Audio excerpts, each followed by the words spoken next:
요한계시록 10장 두 번째 시간입니다. 예수 그리스도의 맹세와 하나님의 그 비밀의 성취에 대해서 그런 제목을 가지고 말씀을 증거하겠습니다. 계시록 10장 1절부터 4절까지는 먼저 살펴보았습니다.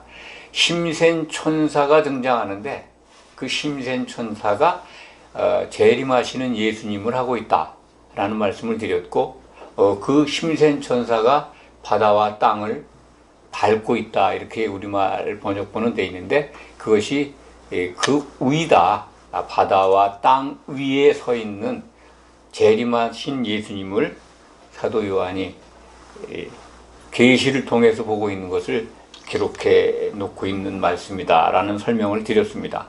오늘 말씀은 이제 이어서 그 재림하신 예수님이 또 나옵니다. 5절에 보면 이제 땅을 밟고 있죠. 바다와 땅을 밟고 서 있는데 하늘을 향해서 손을 들고 이제 서 있다라고 하는, 밟고 서 있다라고 하는 그 사이에 땅 위에라고 하는, 영어로 open이라고 하는 전치사가 있는데, 그런 뜻의 전치사가 있는데 빠져 있다는 걸 꼭 기억하시기 바랍니다. 바다와 땅 위를 밟고 있습니다. 그러면 바다와 땅 위는 뭡니까? 가장 중요한 단어가 빠져 있지만은 그게 공중입니다. 예수님이 공중 재림하는 것을 계시록도 증거하고 있는데, 제가 생각하기에는 지상 재림을 염두에 두고 그것에 그런 의식 속에 있는 분들이 번역을 하다 보니까 그냥 바다를 밟고 땅을 밟는 걸로 그렇게 번역한 것이 아닌가. 그래서 개신교는 상당한 사람들이 공중재림이 아니라 지상재림으로 이해를 하고 있습니다. 아주 지상재림주의자들이 많죠. 그래서 이 땅에 오셔서 왕노릇 하실 것이다, 통치하실 것이다.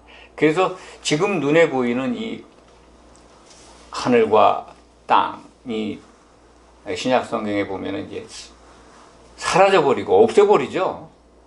순식간에 없어지는데 그걸 부정합니다. 이 좋은 지구 환경을 왜 버리느냐. 여기가 바로 장차 도래할 천국이다. 여기서 예수님이 재림하셔서 성도들과 함께 통치하신다 라고 이렇게 가르칩니다. 성경적이지가 않습니다. 주님은 공중 재림하십니다. 그리고 공중으로 믿었던 자들을 휴거시켜서 심판을 하시고 이기는 자가 된 성도들만 그리스도의 나라에 들어가게 하십니다.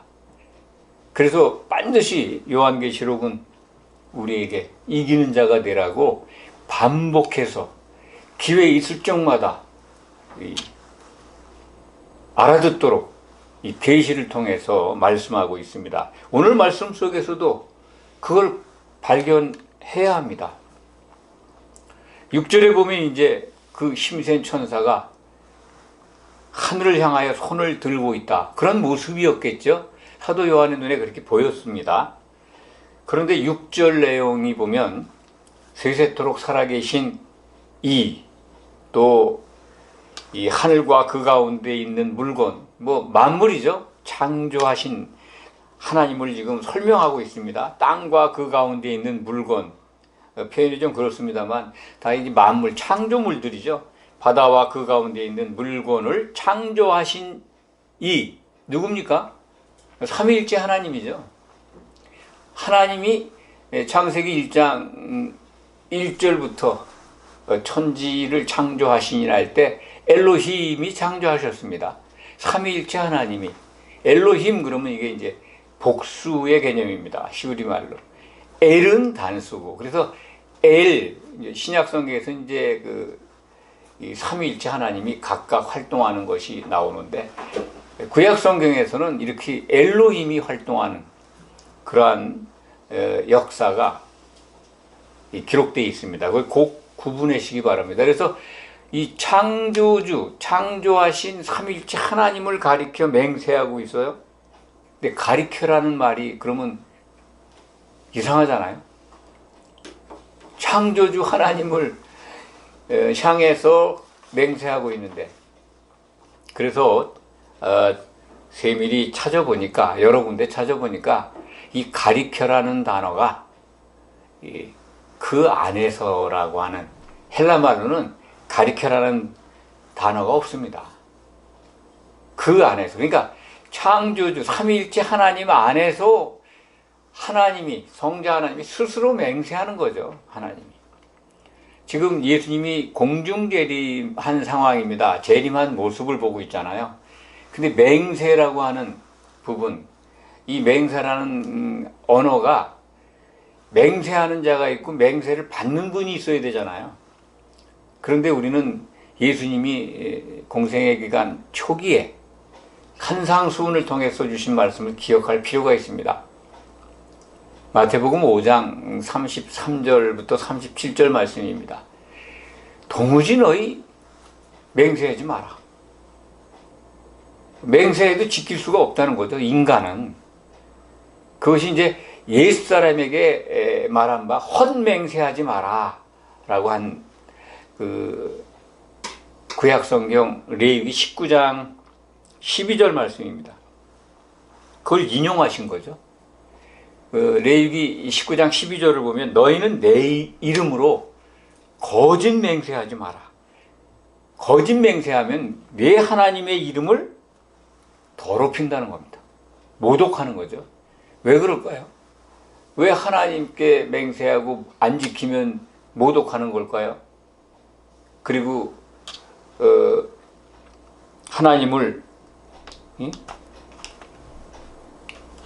하나님의 이름을 더럽히는 거라고 말씀하셨을까요? 하나님의 이름이 뭡니까? 하나님의 이름을 기억하시면 돼요.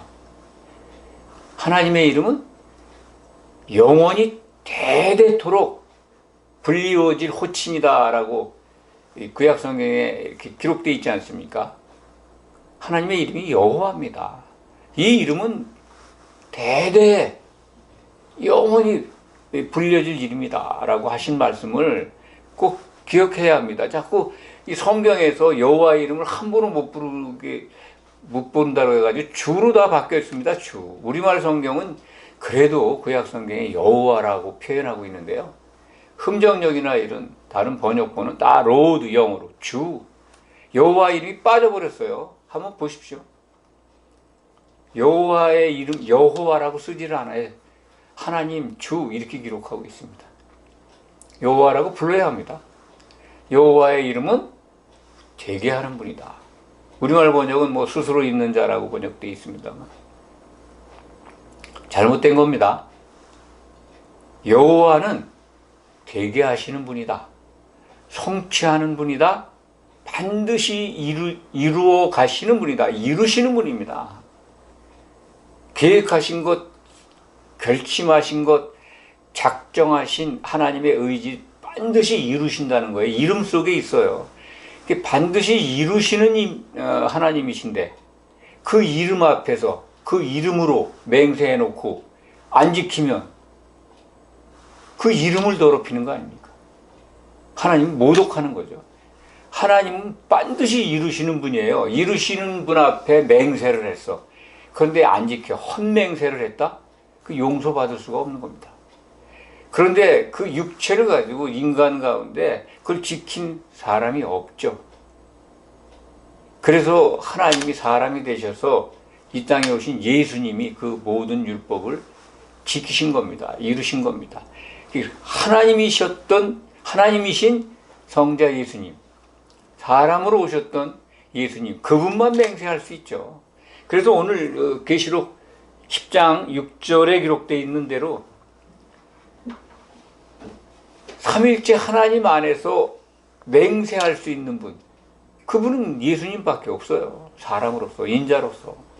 그렇기 때문에 이 예수님이 뭐 하나님을 아버지 하나님을 향해서 가리켜 맹세했다 이렇게 우리말 번역본을 보면 그렇게 이해할 수 있는데 그런 뜻이 아니라는 거 꼭 기억하시기 바랍니다. 하나님 안에서 눈에 보이는 인자 같은 힘센 천사, 곧 재림하시는 예수님, 하나님으로 복귀하신 성자 예수님이 스스로 맹세하는 거예요. 하나님이. 하나님의 이름으로 맹세라는 표현이 적절한지 모르겠습니다. 아마 약속하신 것을 반드시 이루시겠다는 의지의 천명 아닌가. 확증선언이다. 저는 이렇게 생각을 합니다. 약속하신 것을 반드시 이루시겠다는 하나님의 의지를, 그 약속을 확증해서 선포하는 그 장면이다. 이렇게 설명을 드리고 싶습니다. 그러면서 맹세하여 이르되 지체하지 아니하리니. 지체하지 않는다는 건 뭐겠습니까?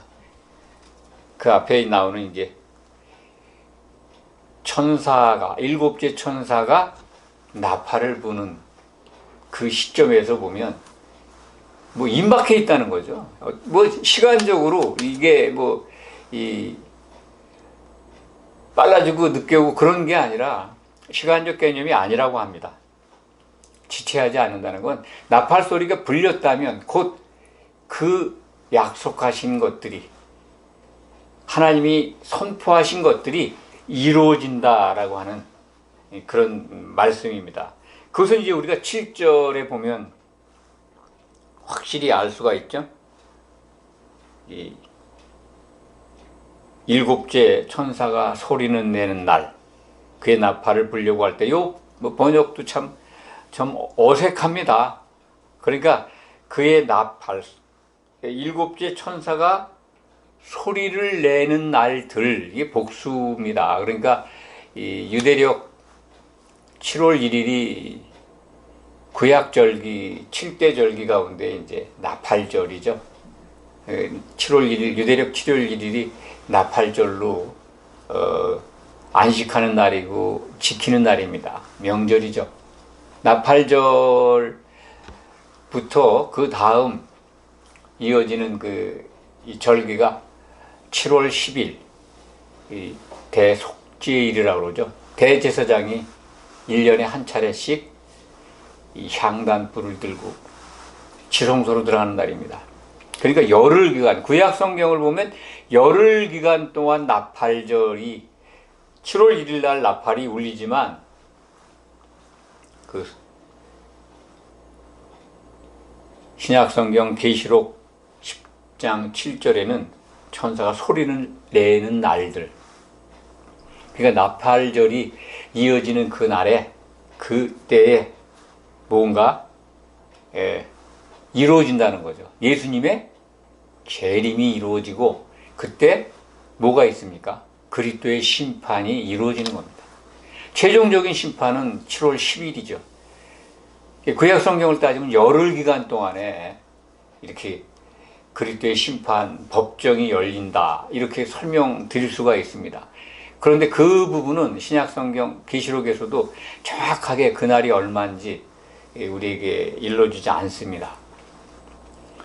계시록 16장에 가면 이제 그리스도의 심판 때에서 일어나는 그 재앙이, 7 대접 재앙이 쏟아지는데 교회에 대한 형벌이 쏟아집니다.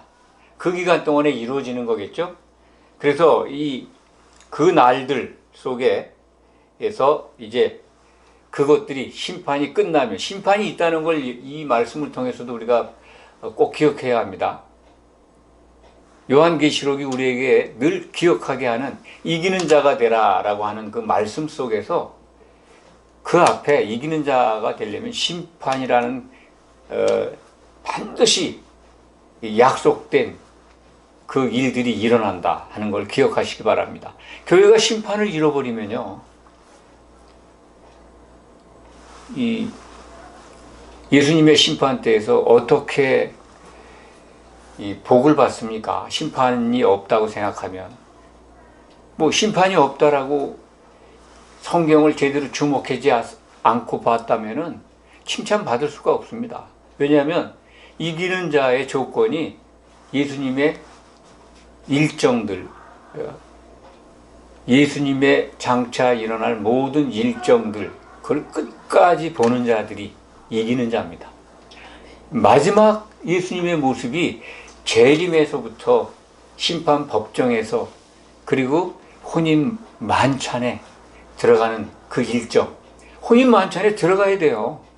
그러면 천년왕국에 들어가는 영광을 누리게 되니까, 적어도 예수님의 일정을 끝까지 주목한다 그러면은 결혼식에 참석하면 모든 것이 이제 그야말로 기독교 성도들이 가장 좋아하는 만사형통의 복을 받는 겁니다. 그래서 오늘 말씀을 보면 그 나팔들이 울릴 그런 기간에 이제 곧 그 하나님이, 여기 이제 하나님이, 그 하나님이 그의 종 선지자들에게, 이 부분을 이제, 그 하나님 그러면 어떤 하나님일까요? 신약 성경은 하나님, 관사가 없는 하나님일 때는 삼일체 하나님으로 이해하시면 됩니다.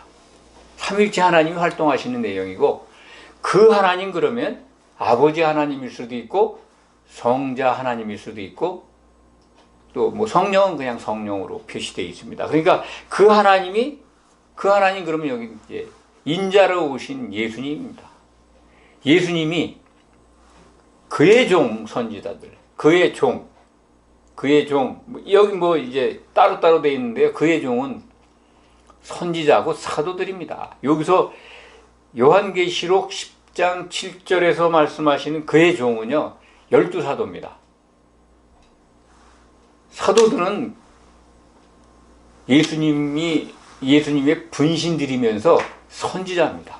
선지자는 사도들 외에도 하나님이 사용하시지만, 뭐 이 시대에도 하나님의 속마음을 정확하게 표현하는 선지자가 있을 수 있습니다만, 어린 양의 12사도로 부름받은 이 선지자, 오늘 말씀에 기록되어 있는 그 선지자들은 사도들입니다. 사도들에게 전하신 복음과 같이 이렇게 표현되어 있는데, 이 부분도 참 번역이 애매합니다. 그러면 사도들에게만 복음을 전하셨다는 거 아닙니까? 그렇죠? 예수님께서 복음을 사도들에게만 전했느냐? 그런 표현이 아니에요. 사도들에게 일러주셨죠. 근데 그들은 이제 교회에 대해서 그 복음을 그대로 선포했습니다. 신약 성경을 통해서 지금도 선포하고 있고요. 그래서 그 오늘 문장에 표현된 말씀은요, 사도들을 통하여 전하신 복음입니다. 통하여가 빠져버렸어요. 가장 중요한 이 설명어가 누락되어 있는 겁니다. 그러니까 그 하나님이 그의 종, 곧 선지자들을 통하여 전하신 복음과 같이 그 하나님의 비밀이 이루어지리라. 그 하나님의 비밀이, 삼일체 하나님, 아버지 하나님이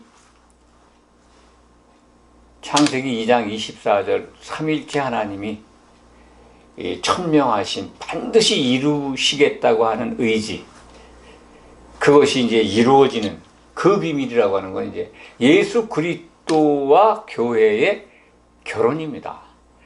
예수 그리스도와 교회의 결혼에 대한 복음을 예수님을 통해서, 그 하나님이 사도들을 통해서 선포하셨다는 거예요. 그 전했다는 겁니다. 그거와 같이 이제 성취된다, 이루어진다. 그때가 지금 지체하지 않는다는 거죠. 일곱째 천사가 나팔을 부는 그때로부터 지체하지 않는다는 겁니다. 이해가 되실 겁니다. 그러면 바다와 땅을 밟고 바다와 땅의 그 위에 서서 하나님을 가리키는 게 아니라 하나님 안에서, 삼일체 하나님 안에서 맹세하신 재림주 예수 그리스도의 그 맹세의 내용이 뭡니까? 그게 제가 지금 설명드린 7절 말씀입니다. 뭘 맹세하셨다 그랬잖아요. 우리말 번역본도 그렇고 쓰여진 단어도 맹세입니다. 뭐 약속의 선포, 이렇게 이해하시면 됩니다. 하나님이 천명하셨던 하나님의 의지가 반드시 이루어지는 때가 도래했다, 임박해 있다, 반드시 이루어질 것이다. 하나님은 이루시는 하나님이신 것을 우리에게 일러주는 겁니다. 여호와의 이름대로 그것이 이루어진다. 이것이 계시록 10장 5절에서 7절에 담긴, 특히 이 재림 예수의 모습을 하고 있는 신생 천사가 맹세한 내용, 그것이 뭐냐면 그 하나님의 비밀, 선포된 비밀이 이루어진다는 겁니다. 그것이 하나님의 통치 목적이지 않습니까? 그 비밀이 언제 이루어집니까? 나팔 불리면, 마지막 나팔이 불리면 그 재림 나팔이에요. 심판이 있고 심판 다음에 혼인 만찬이 이루어집니다. 이기는 자들을 가지고, 그 이기는 자들을 신부로, 한 신부로 만들어서 어린 양이 결혼하는 겁니다. 그 어린 양의 결혼, 그것이 하나님의 가장 큰 비밀이라고 신약 성경이 우리에게 일러주지 않습니까? 창세기 2장 24절에 기록된 그 말씀이 에베소서 5장 31절 32절에 똑같이 인용된 그 말씀이 하나님의 가장 큰 비밀이다. 그래서 사도 바울은 나는 이 비밀을 말하는데 그것이 그리스도와 교회에 대하여, 우리말 성경은 그렇게 되어 있습니다. 그리스도와 교회에 대해서 말하노라. 그리스도께서 어린 양, 신랑이 되시고 교회는 신부가 돼서 결혼이 이루어지는 것, 한 몸이 이루어지는 것, 한 몸을 이루게 하시겠다는 하나님의 뜻, 그것이 가장 큰 비밀이다. 그 비밀이 이루어질 거라는 겁니다. 이것을 이루어지게 하겠다라고 하는 내용이죠. 스스로, 하나님 스스로 맹세하는 겁니다. 하나님 여호와의 이름을 걸고, 하나님의 이름을 걸고 도무지 맹세하지 말라고 하신 예수님의 말씀을 기억하시기 바랍니다. 마태복음 5장 33절에서 37절. 도무지 맹세하지 마라. 내 맹세도 지키지 못한다는 거죠. 그러니까 맹세하시는 분을 본다면 이분이 재림하시는 예수님인 것. 신생 천사가 예수님의 모습을 하고 사도 요한에게 보여졌다고 하는 것을 우리는 확신할 수가 있습니다. 오늘 말씀을 통해서 하나님의 그 비밀이 이루어지는, 정말 우리가 듣고 싶은, 가장 우리가 고대하던 예수님의 재림, 그리고 재림 후에 일어나는 이기는 자들이 받는 상급, 가장 큰 복, 이것을 만날 수가 있습니다. 이후에도 계시록 10장 7절 이후에도 계속 이제 하나님의 비밀이 순차적으로 이루어져 가는, 특히 그 심판에 관한, 교회 심판에 관한 내용들이 주로 이제 등장을 하고, 교회의 타락한 모습들이 또 설명되고, 19장에 가서 보면은 이제 어린 양의 혼인 만찬이 이루어집니다. 그때 할렐루야를 부르면서 우리 하나님께서 통치하셨도다. 통치의 결과물이 계시록을 통해서 우리에게 보여집니다. 말씀을 정리합니다. 요한계시록은 특정한 사람들만 보는 책이 아닙니다. 안 봐도 되는 책도 아닙니다. 반드시 보아야 합니다.